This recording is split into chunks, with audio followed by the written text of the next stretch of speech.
certain tells about a person. It's where you can, after talking to somebody, you're going to pretty much know whether they're an introvert or an extrovert, or I'm one of these types of people where I'm actually half intro, half extrovert. So there's times where I love being out and about, and then of course there's other times that I just like to be by myself. So I'm a half and half type of a person. But you have to be able to see, you have to be more of what I call a chameleon type of a leader. So your leadership style needs to be able to change for each person's personality.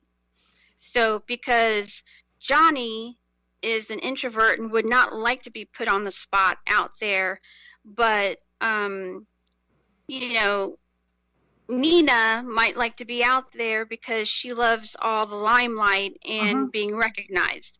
So you have to be able to speak to people when, you know, in the manner that's best going to get through to them.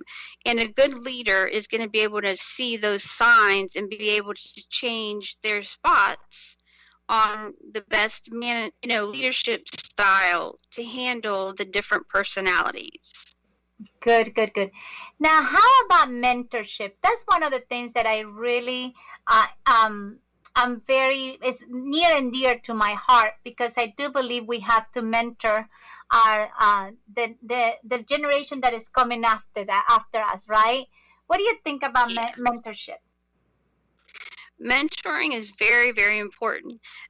One of the more important things is having the right mentor. So whoever is putting the mentee with the mentor needs to know that their styles are going to mesh together. Because if you put someone who's got more of a management mentality and everything's numbers and black and white, it's not going to work for somebody who's going to want to know why, when, where, how come. You know, a lot of these questions, they don't like, they want to know what the reasoning behind it is, and the manager is not going to be one for explaining. They're going to be just, no, it's this way and that's how it is. No.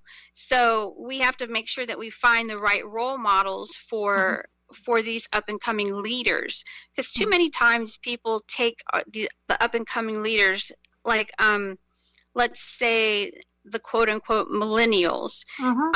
So many people have bad things to say about them, when in fact these are very smart young men and women that are out there and up and coming, and that are going to be our next leaders. So all the difference with them is that they actually want to be heard. They want to know you're listening, that what they say means something and has worth to it.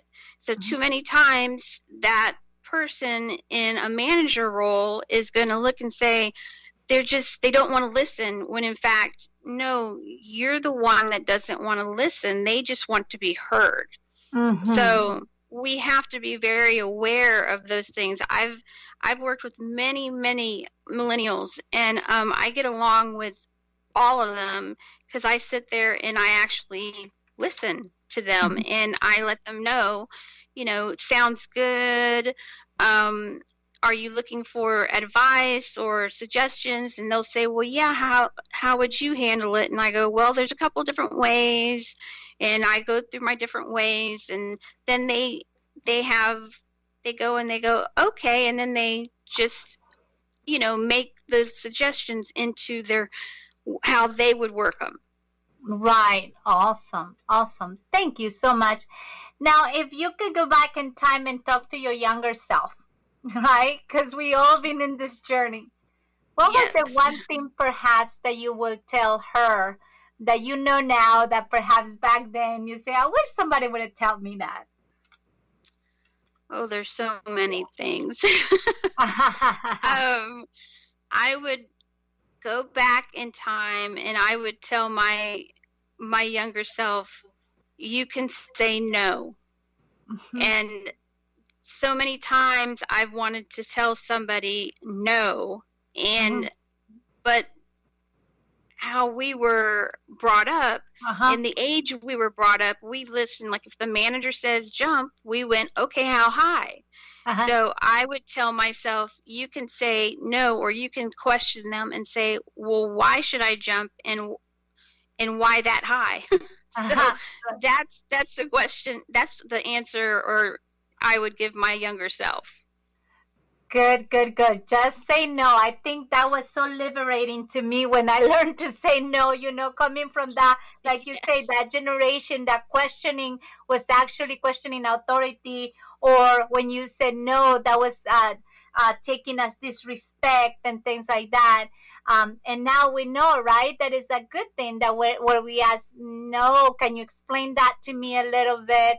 But yeah, to me, saying no many times has free so many. It's so liberating because it allows me to do what I commit to 10 times better, instead of saying yes to everything and then have a mediocrity when it comes to delivering the product. So I love that suggestion to your younger self. So tell us, where can people find your book? My book is actually sold everywhere. Yay! So you can get it anywhere you purchase books. Awesome. So Amazon, and then now Publishing USA. Do you have the website of your book by any chance? I do. It's getoutofthecorporatecave.com. And that'll take you right to where, if you would like to purchase my book.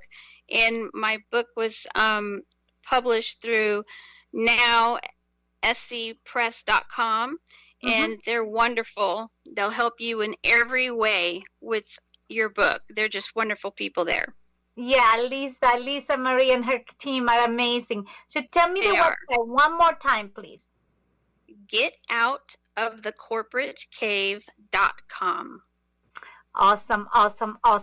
Well, thank you so much, Suzette. I know this was a great experience for you and I to get to know each other better. We will be having our launch on November 19th at the Tampa Club in downtown Tampa. And I really want to thank you so much, Suzette, for your time and for everything that you are doing for our community. Continue to have your neke, continue to get involved. And do you have anything else to say to the audience? Just to know that you are your best advocate. You stand up for yourself, so don't be afraid to do that. Awesome. Well, thank you, Suzette. Have a wonderful day. Thank you. Thank you for having me. I really appreciate it. Okay, bye-bye. Bye. Now, for my listeners, that was an amazing experience with my friend Suzette. I just wanted to let you know that you are unique, that you are the only one that is created for the purpose that you were created. Nobody else can do what you were created to be. And that is part of why I inspire people to find themselves, to find their purpose, because once you have what you created to be and you're clear about that, clarity gives you power. Clarity gives you power. And when you know that you're the only one with that purpose, you will continue to persevere.